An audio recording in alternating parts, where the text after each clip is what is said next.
today we're at a trial here at the University of Florida in Lake Alfred to kind of show the different ways that the IPC, the tree defender IPC technology is being applied in real world circumstances and research. You know, typically the first time somebody sees one of these, they just see a bag over a tree. But when you look down underneath the surface and see what's really happening here on a cellular level, you understand it's kind of like saying penicillin is just a mold. Typically a plant or a tree is designed to produce its own energy and its own defense mechanisms. It uses chlorophyll in the photosynthesis process to use CO2 and sunlight to create plant sugars, which fuel that plant and a whole multitude of things. On average, a plant or a tree will produce almost 40% in excess or more of those plant sugars than it actually needs. And why does it do that? It acts as somewhat of a chemical currency it uses with microbes and beneficial microbes such as mycorrhiza in the soil and endophytes that in turn help that plant absorb nutrients, fight off pests, diseases, a whole multitude of different benefits. That extra excess of plant sugars feeds those microbes, and in return they produce metabolites, whether it's to fix nitrogen in the soil so that plant could absorb it, or some of these endophytes or microbes actually produce antibacterial substrates that can help that tree or plant fight off, even kill HLB or prevent it from being infected in a healthy plant. So what we've seen in these growing environments is we're enhancing that photosynthetic process. We're creating a longer, more efficient photosynthetic process that in turn we've seen the chlorophyll and plant sugars all elevated in that plant.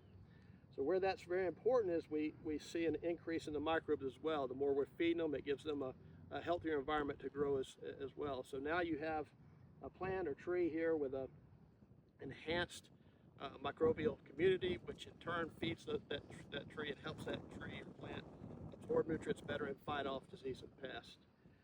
Where that becomes really important is demonstrated in this trial here at the University of Florida, where they're not only using the IPCs, but they're also using them in combination with a systemic crop protection product. And a systemic crop care product basically is absorbed through the roots of the leaves that actually travels through the plant. So when a pest feeds on that plant or attacks that tree or plant, it encounters that pesticide and kills it or repels whatever that pest is. One of the drawbacks in the past with using systemics, or one of the arguments against it, was an unintentional impact on beneficial insects such as parasitic wasps or bees or pollinators of different kinds. Typically as just in trying and treating it, it's just the same as treating a disease or a malady in humans. Typically medications are overdosed to be able to compensate for the breakdown effect that they encounter in your body until they get to the targeted or the intended target. So they basically overdose your medication, taking into account that breakdown or that enzymatic breakdown effect to get the right amount to where it needs to go. A similar process in some of the crop protection products we see. We have to kind of over apply them to keep enough of that product in the area to account for environmental stressors like rain and sun and oxidative damage, a multitude of things, to get an intended effect. Where this becomes important is what they're doing here at the University of Florida, where they're combining the two technologies. Sometimes when you talk about sustainable farming or being in harmony with nature, and pesticides all in the same statement, it can have a very polarizing effect. You meet people that immediately gravitate to two sides and start preparing the arguments, to defend either side. So one thing we try to do in our company with the different technologies we work with and what they're demonstrating here is that doesn't have to be the case. Sometimes they can all work together. So in this case, we have conventional trees here, control trees in the trial, that show the way these trees will normally you would normally see in a commercial circumstance or a commercial grove. So they get the conventional pesticides, treatments that normally do the sprays, the conventional fertilizer and herbicide. Obviously, these trees have succumbed to greening. They're gone. They will not come back. These trees are dead. If that tree was lucky enough to survive in this state and this current practice, it would never be economically viable. If it did survive for a few years, it would at best just produce a substandard crop of fruit of poor quality. But here you see what's happening. Every tree in this trial, uncovered, unprotected, has succumbed to greening. When you move over to the treated or the IPCs, you obviously can see a very drastic difference here. That tree is in a protected environment and has allowed that tree to flourish, allowed those microbes to do their job.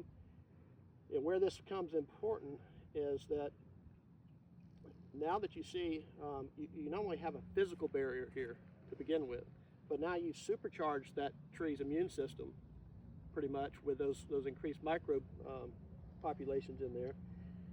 And now you've added that systemic crop care product on top of it in conjunction with that. So where that's important as well. And this is kind of what we're seeing in a lot of different conventional products that we've been using in the past in commercial farming, is that now we have not only the physical barrier, but we have that increase, that supercharged plant in there or tree with that systemic crop care product in combination.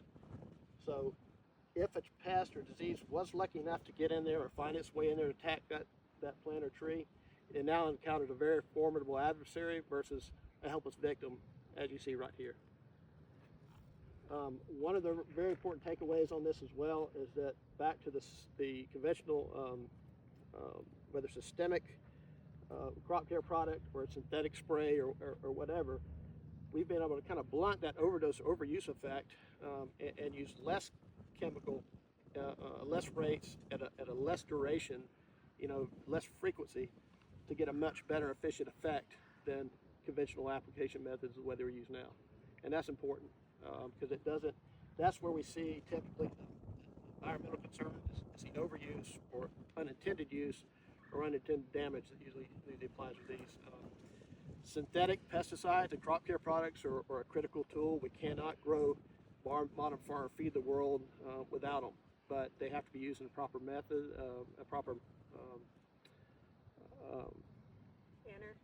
manner. Thank you. They have to be used in a proper manner, and when you combine them, they can work together. When combined with new technologies, they can work together for